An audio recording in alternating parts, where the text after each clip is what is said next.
let us discuss about GST and banking services.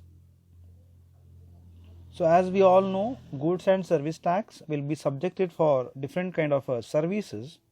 Even the banking services are classified for goods and service tax in our country.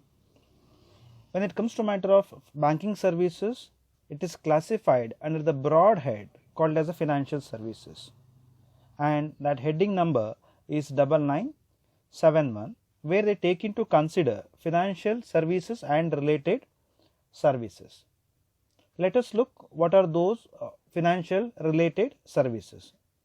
It's of investment banking services, insurance, pension, reinsurance, auxiliary financial services, services of holding financial assets. So these are classified as the financial services which may be provided by the respective institutions. But when we look into the matter of banking services, we are more particular on the head of 9971. So banking service fall under heading 9971. The service supplied by bank is payment of interest to the deposits. So service means anything other than money but includes activity relating to the use of money. The word use of money is very important. So it says that interest which is generated is for use of money and hence it is service, but it is exempt from goods and service taxes. So bank provides or generates interest which is exempt on account of goods and service taxes, even though it is generated because of use of money.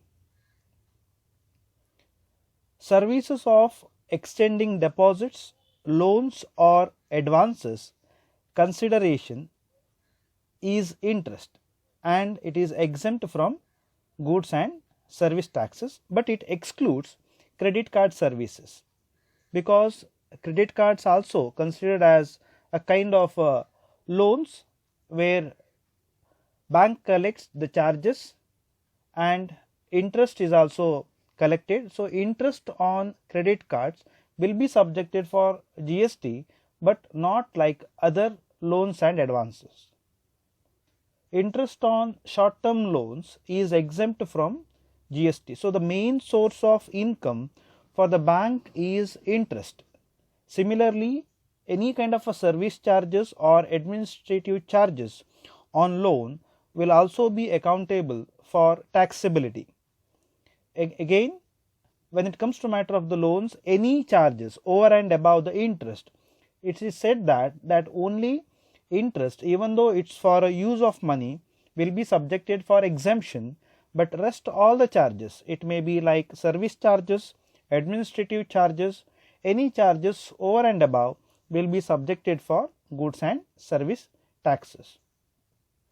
So when it comes to matter of the loan, there are charges like prepayment of a loan, like you are making the whole payment before the due date, and again reset charges like converting your loan from floating to fixed interest. So there are charges which are associated and which will be subjected for additional charges and will be subjected for GST. Similarly, if you make any kind of a delay or default in the payment, there will be penal charges on the delayed payment of EMI, or again like the checks which you have submitted, which will be subjected for bouncing.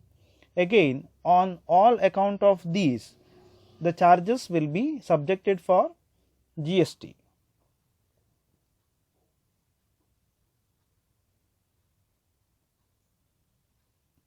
So we all know that there is a particular account by Pradhan Mantri Jan Dhan Yojana.